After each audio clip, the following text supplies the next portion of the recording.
What's up, listeners? How are you doing today? How is your week since the last episode posted? I'm going to allow you a second to answer. Oh, wow, that's interesting. I'm happy that you're finding things to do with yourself and/or you had nothing to do this week. Anyway, my name's Chris Nays. I am your host of the Ritual Disc Flip podcast. This is going to be a little mini episode, but on this podcast we usually review records old and new. We also review live concerts that I attend or a guest on my show attends.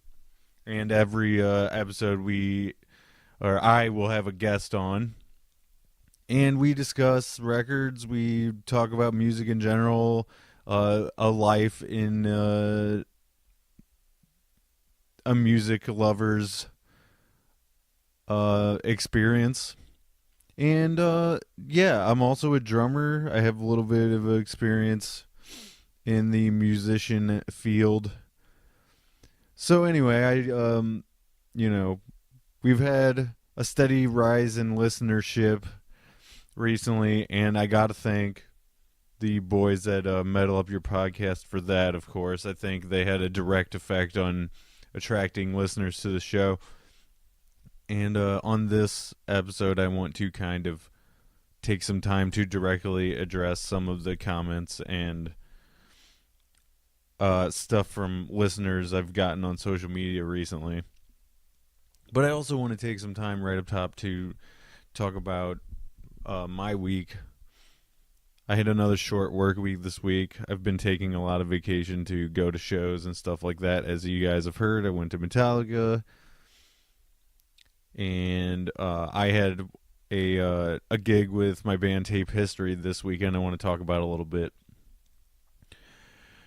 Friday night, we played at a bar called the Heavy Anchor, which I have plugged on the show.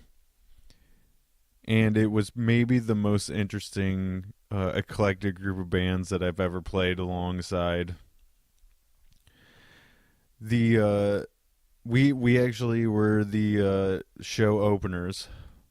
So we load in, set up immediately on stage, and go on within about an hour of arriving to the gig at 9 p.m. We probably played the longest set, and it was about 35 to 40 minutes, something like that. I did record audio of it, which turned out pretty damn good. I also got video, but it ended up being pretty dark because we had some video going, like a projection video thing going on in the background, and we chose to do no stage lights really.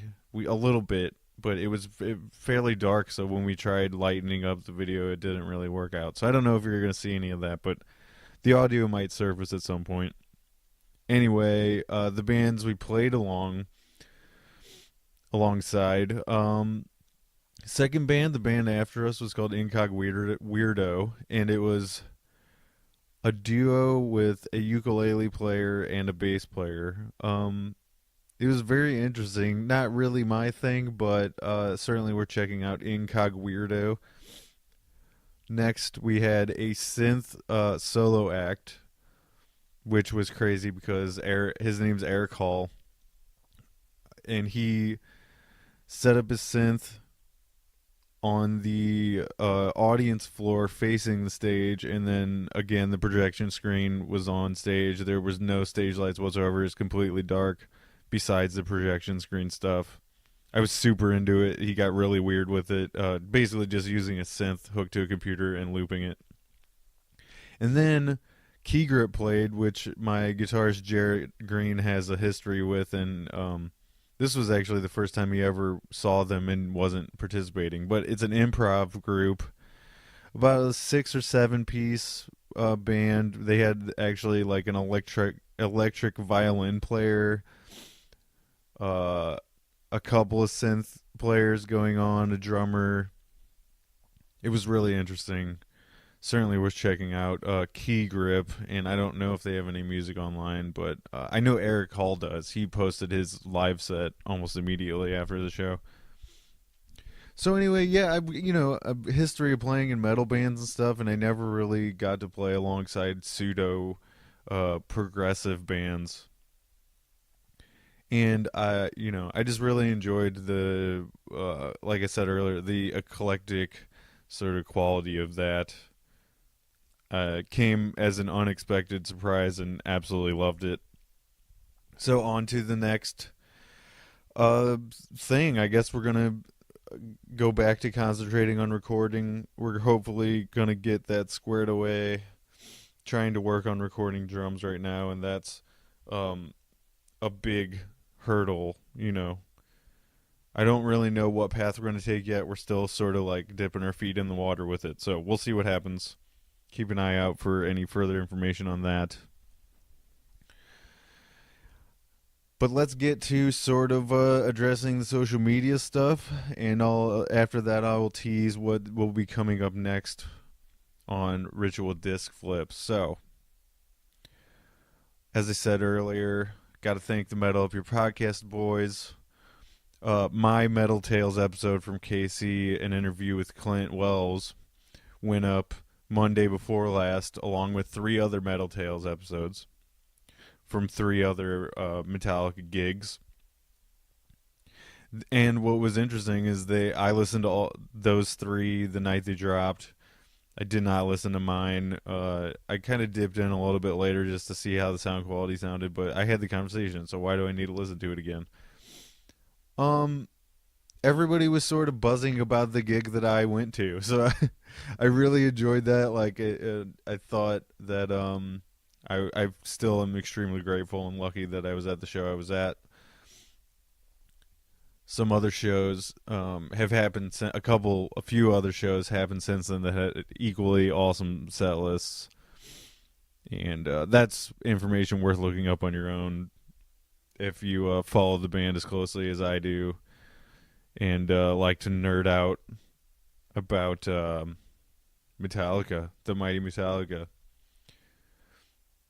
So, because of said Metal Tales episode, we've had a steady rise in listens. I sort of dip into the stats on my podcast account and check out where things are coming from, listens are coming from. It seems like a lot of new people are catching on. And again, I got to say thank you to those guys and the community around that show. I hope I give you guys a show that you find worth listening to and that you'll enjoy. And of course, like, I want to earn your trust and keep you as a listener by holding a high standard for myself and having kind of an honest take on whatever music we're talking about. I'm not beholden to any of these bands that I'm talking about now. Occasionally I'm going to be talking about local bands who I know, but I will never cut down music that I legitimately enjoy. And honestly, like, I want to sort of keep this a positive thing anyway. So I think you're rarely going to see me cutting down stuff.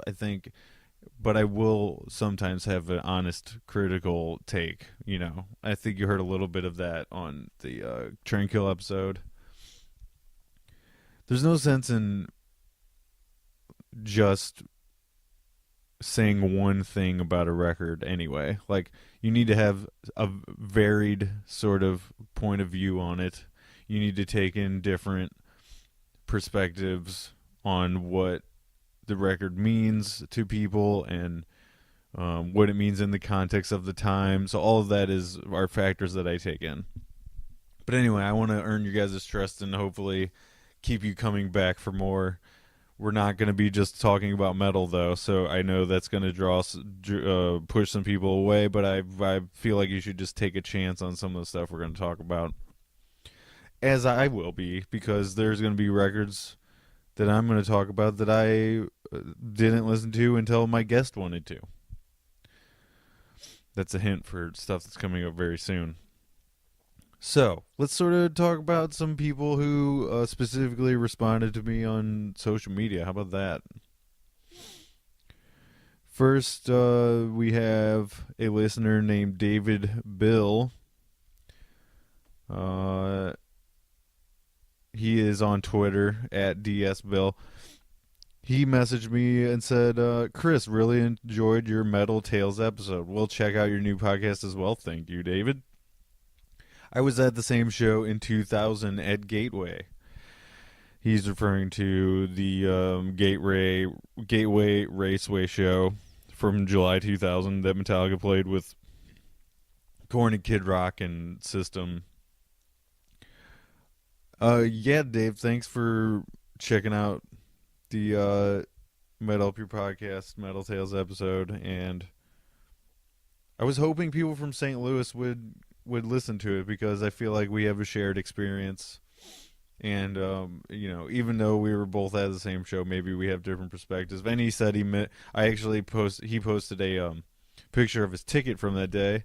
I still have my ticket stub from that day, and I also posted the ticket stuff from the Summer Sanitarium 2003 show at the Dome, and he commented that he missed that one and that the 3 p.m. start time was a little early for him, which I totally understand. Moving on to Alex from the UK. He's at DeathMagnetic82 on Twitter. He said he really enjoyed the deep dive on Trendkill. And I think he was turned on to the show through Metal Up Your Podcast, one must assume. Alex, thank you for the compliment. Sean and I really enjoyed doing the deep dive on Trendkill. And it seems like the Trendkill episode is the one that most people are liking. So that's sort of what the main shows are going to be on this podcast. Well, actually, we've been sort of all over the map with doing live shows and album reviews so far. So I can't say that's what it's going to be as like main episodes of this show, but I will say, like, if I'm not going to live gigs or I'm in between stints of not seeing as many live shows or live shows that I think are worthy of talking about on the podcast, then it will mostly be album reviews. So Alex from the UK, thank you. We're getting a bunch of worldwide sort of listeners. Just off the top of my head, we've had listeners from Canada. Of course, a bunch from the US. We've had listeners from Denmark, from the UK, from Australia. So, all of that's amazing. Never would have ever expected a show that I do to spread that far, and extremely grateful, of course. Moving on to Instagram side of things. Forgive me if I mispronounce Anja or Anya Wettergren. She heard the Metal Tales episode, and she commented that she really liked the Stephen King tidbit where we sort of went on a tangent about why I like Stephen King so much.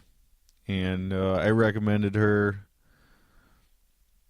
to read the book Elevation, which is a more recent sort of novella-length book by Stephen King that I absolutely loved and got extremely emotional reading, for reasons that you would find out if you took the time to read the damn book. She's from Nottingham in the UK. Anja has an awesome Instagram. Again, Anja or Anya Wettergren. And she's pretty easy to find if you just look up her name on Instagram. And she has a lot of cool photos as a photographer at shows and stuff like that. So check her out. Longtime fan of of my stuff. Her name is Nicole Williams. She lives in Buffalo, New York. She's a big Metal Up Your Podcast fan, and she has listened to a bunch of podcasts that I've done over the years. Castle Rock, Watches on the Couch, Castle Rock, which covers the show Castle Rock. I think she's a big Stephen King fan, but she commented on basically all of when I plug my stuff on Instagram and whatever. She comments on all of it, which is highly appreciated. I want this to be a conversation that we have, not just me throwing out audio at you and you enjoying it and not saying anything. I sincerely love it when people talk to me about this stuff, because that's what it's supposed to be, jumping off point, and then we continue the conversation elsewhere. Which a lot of the purpose of this mini episode is that, continuing that conversation. Nicole, though, loved the KC set list. Of course she did. It was amazing. She teased sort of about Tim not selling her his extra ticket. Now, I don't know if she legit would have been able to go to that show in KC. She absolutely would have enjoyed it. You know, I absolutely sympathize with Nicole about this, because I tried to get him to even give it away to somebody in return for merch, or like just give it to a lucky fan up in the concourse somewhere. But he was not motivated to do so. So you know, that's his choice, not mine. He bought the ticket. So what am I supposed to do? And also she teased that smokers like Mr. Mike Daffron, their tickets should be revoked for leaving during the main set. Nicole, I can't agree really with that more. I think you should be able to, if you're a smoker and you're at something important, you should be able to not smoke for something as important as being legitimately 30 feet away from James Hetfield while he's in your face playing guitar. That's something you're never going to forget. So you want to soak in every second of that experience. At least if you're me, you do. Good friend and listener of the show. His name is Chris Humes. He lives here in St. Louis. At least I think he does. He's in St. Louis a lot. Let's just say that. In reply to... Okay, so I just posted on my social media that I bought tickets for our next road trip. Lindsay and I will be going to see Morse Fest 2019. Neil Morse is one of my favorite musicians. He's going to be doing a 2-day mini festival in a town really close to Nashville, his sort of hub. And he has a bunch of bands with Mike Portnoy. Portnoy's going to be there this year, so night one will be Flying Colors. A great band if you haven't checked them out. It's sort of a prog supergroup sort of thing. And then I've never seen them before, so I'm excited for that. Night two, I will be seeing the Neil Morse Band play The Great Adventure live for the second time. And I want to say, at least on night two, there's going to be extra strings and a choir and a brass section.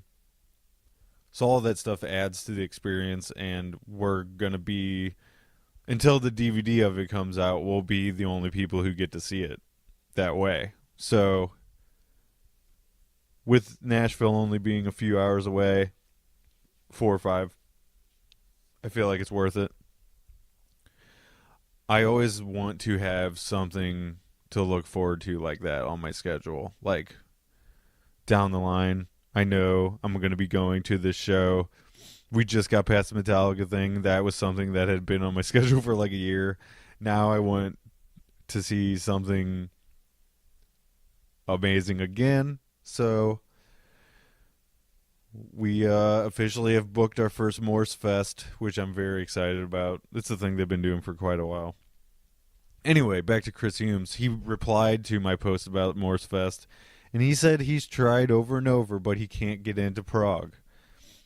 Listen, that's a thing. That's a thing kind of across the board. I hear all the time from musicians and non-musicians that they just can't. They don't understand the progressive rock or progressive metal thing. It's a valid point, criticism, whatever. I think that it's certainly a niche sort of genre, one that I am super into and I connect with. The talent, the skill, the sort of baffling ability to memorize. I know Portnoy in specific has like a photographic memory, but for music, which is insane. I mean, most musicians, it takes hours and hours of relearning stuff whenever you wrote albums years and years ago. And you have several bands, it makes it even more difficult. But he's able to do it. I just think it is worthy of at least trying to get into. My doorway into progressive stuff was Rush, and then you build from there. I think like even certain Metallica stuff, like some of the And Justice for All stuff, is a good way in. A more aggressive way in would be like early Meshuggah, if you're into the more heavier side of progressive stuff. Yeah, and then of course you got your classic prog bands that for the more probably faint of heart would be maybe like Styx or Kansas. Yes. Stuff like that. King Crimson is a really good one, an oddball one that more people need to know about. Yeah, so I don't know. There's a bunch of different doorways in. They don't always work for everybody. A big one for me, of course, is Dream Theater. Chris, I feel your struggle. I think you should keep trying. Started reading this book that I teased on my YouTube, which I don't plug that often, but I do kind of unboxings and little mini album reviews and stuff like that on my YouTube. Just go to Chris Nays, the channel Chris Nays, and anyway, there I have this book, Essential Modern Progressive Rock Albums, and it covers 1990 to 2016, and this is going to be a resource of stuff that we're going to cover on the show sort of off and on. There's probably 50 records in here, and all of them have all of them are worthy of being talked about, I would say. I mean, I don't know every record that's in this book, but you have stuff from Opeth, previously mentioned Flying Colors, Spock's Beard, Between the Buried and Me, Porcupine Tree, Marillion, Liquid Tension Experiment, Cynic, Fate's Warning, King's X, Queensryche. I mean, just a shitload of bands in there, albums in there that there's probably some meat on the bone there. Devin Townsend. Let's move on to the last name I pulled from social medias. He is from Texas. His name is Andy Brown. On Instagram, Andy W. Brown. He liked the Ritual KC show review that I did with Mike and Tim. He said it had him right back at the shows he went to. And he also listened to the Tranquil episode, and as a Texan, said that he found a new appreciation in their next to Metallica. They're his favorite heavy band. I have a very similar sentiment. That review that I did helped me appreciate that record more than I did. It had sort of fallen a little bit by the wayside, I guess. As metal albums do, though, or albums in general, they'll like rise and fall in your listening sort of routine or whatever. Sean and I had a blast doing it, obviously, and I'm glad, Andy, that it helped you maybe find out some things, seeing corners of that album that you'd never seen before, or maybe just you just liked listening to it more after. That's something that I really hope happens with the show. Is like I'll show you albums. We will show you albums that you either A, didn't know about, or B, knew about, but helped you rediscover why you loved them when you did love them, or remind you why you still love them. There's a lot of different reasons I started this show, and I feel like I keep bringing up like why I do the show, but it does. I guess it doesn't help to remind a little bit. Let's tease. Let's move on to the teasing of stuff that's coming up. My next guest is going to be my guitarist Jarrett Green. This upcoming weekend is when we're going to be recording our next album review. I guess I don't know if I should announce it on here what it is. I guess I should. Okay, so the band is called This Will Destroy You, and the album is Young Mountain. Again, the band is called This Will Destroy You. The album is entitled Young Mountain. Go and sample it on whatever your preferred listening is. If you sample it a little bit and you like it, I would say buy it, please. That is, I every episode I mean to throw that mantra in at the end, and I never do for some reason. The mantra is, if you like it, buy it. For the love of God, buy it. No more bullshit streaming. People will try to tell you that the streaming quality is similar. It's not similar. It's not as good. So I really don't like streaming. Please just buy it. Anyway, no. If you like it, buy it. That's what it is. Don't just buy it sight unseen. I mean, unless you're crazy, like I am sometimes. I'll go to the record store and just buy something because I like the cover, or that's a very old school thing to do. Like, you see the cover of an Iron Maiden album, why would you not want to buy it? The classic ones, anyway. They just look super badass, so you got to at least give it a whirl, and then if not, trade it back in. Again, This Will Destroy You, album title, Young Mountain. I don't want to get into any of it, or what genre it is or anything like that.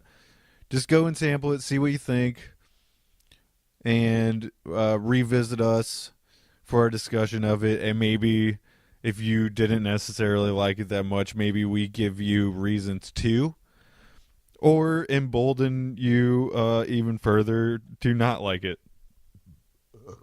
Excuse me. Other things coming up on the show. Let me get to my list here of potential things that are going to be happening. A upcoming guest is my friend Nick Licata. He's a photographer, and he helps run the Damnation magazine website that I did a Dream Theater review for recently. DamnationMagazine.com. We're going to cover Devin Townsend's album that's coming out on March 29th called Empath. There's a couple songs from it online. The videos are awesome. The latest single, I can't remember what the name of the song is off the top of my head, but it's awesome. I've been lucky enough to listen to the whole record already, but we're gonna wait a couple of weeks at least after it comes out to do that review. I would like to do a full breakdown of the new Dream Theater with Thelmo. I don't know if that's going to happen or not. He's a very busy person, so am I, at least recently. We're going to be doing a live review of Dream Theater in Chicago. I'll be going to that in 2 weeks. So soon after that, I'm going to do a live review with Clint Pagel or Pagel. I can't remember how your last name is pronounced, Clint. I'm sorry. Lindsay is also going with me, and a couple of other friends are driving down separately. I don't know that I'll have them on the show. I would like to, but we'll see what happens with that. And then we, previously discussed a little bit with Thelmo about talking about the Dream Theater gigs in Florida with Thelmo, and he's going with a friend of his from his hometown, I think. So that's all potential stuff that's coming up. Some other people that have expressed interest in being on the show: Simon Koch. Or is it Coke? Jeez, I mean, last names, they're hard. I think we can all agree. Chris Humes has expressed interest. Kyle McNeil's expressed interest. And Greg Boskamp really liked the Tranquil episode as well. He said he wants to be on and talk about something awesome. So all of that stuff is coming up. I mean, having guests, that's a thing. Those people that I've all mentioned, that's a thing that's going to be spread out over several months. I don't really want to set in stone a frequency of this show. I do want to give you guys as much as I can. On my previous show that I sort of have taken most of the stuff offline, but I feel like it hurt it hurt the content overall sometimes that we felt like we had to do one every week. I don't want to force this show. I want it to be as good as it can be. Like I said up top, I want to earn your guys' trust, and I want to give you something that you feel has value. And give us stuff that spawns conversation. People need to talk about music more. It's important to us in these crazy, insane times. This world surrounding us right now seems a little more chaotic than it, I guess, was, or we grew up with it being. This helps. This helps everybody. I feel like this show has a mission statement that is to have us talk more about music and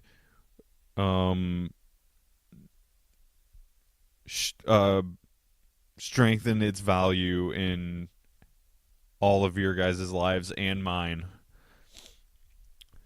So this mini episode went over half an hour.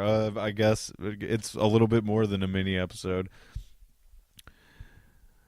If you guys have any thoughts, please send them my way. I am at Ritual Disc Flip on all the social medias. You can email me ritualdiscflip@gmail.com, or on all those places that were mentioned, Twitter and Instagram and Facebook.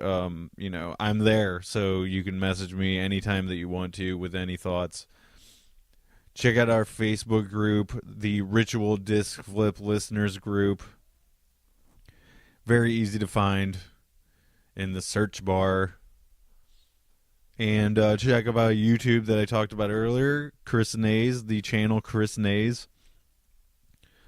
I'm as I acquire things, I will talk about them on there, and as I am in my usual listening routine, you'll hear about that. I want to mention this before we close out the show. Stuff that I listened to yesterday. Santana's self-titled album. I put that on, and I mean, was kind of tidying up around the house while it was on.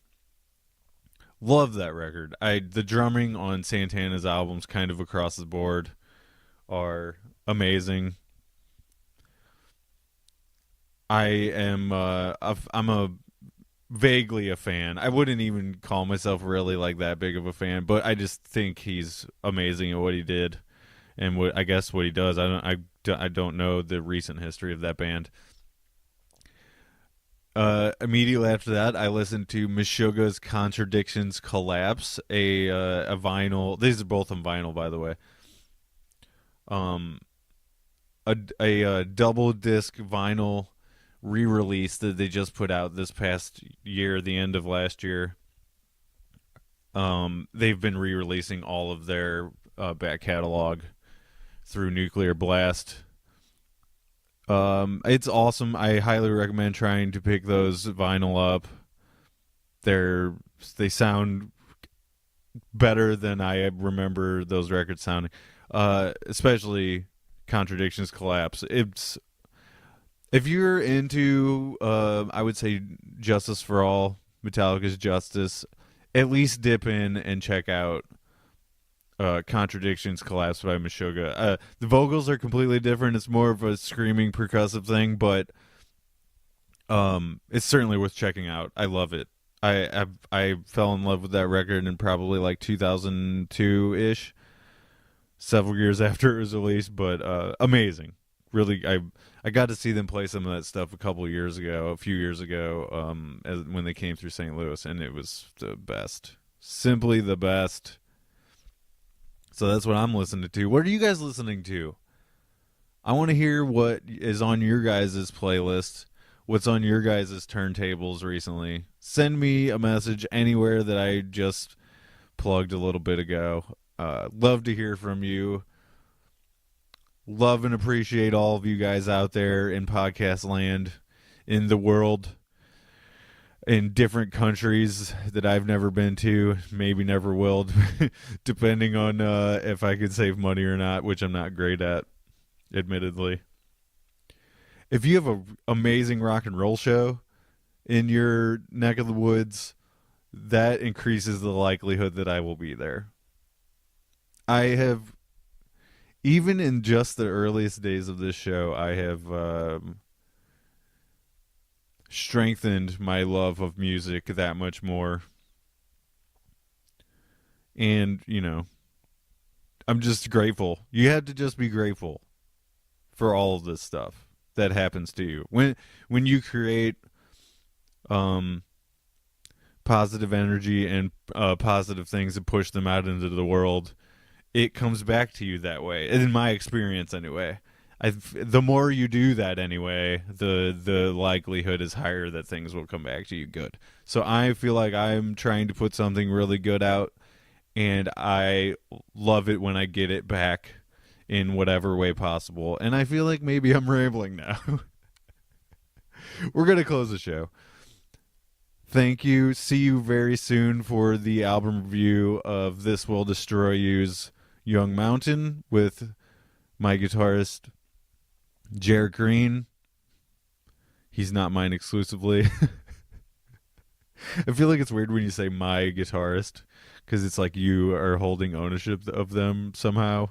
It's very much not that way. And I'm looking at my cat right now, and he's doing that thing where they creep really closely at you, like they're going to attack you, and they have like shaky body going on. It's very creepy. I have to get out of here before he attacks me. Bye, everyone. Bye.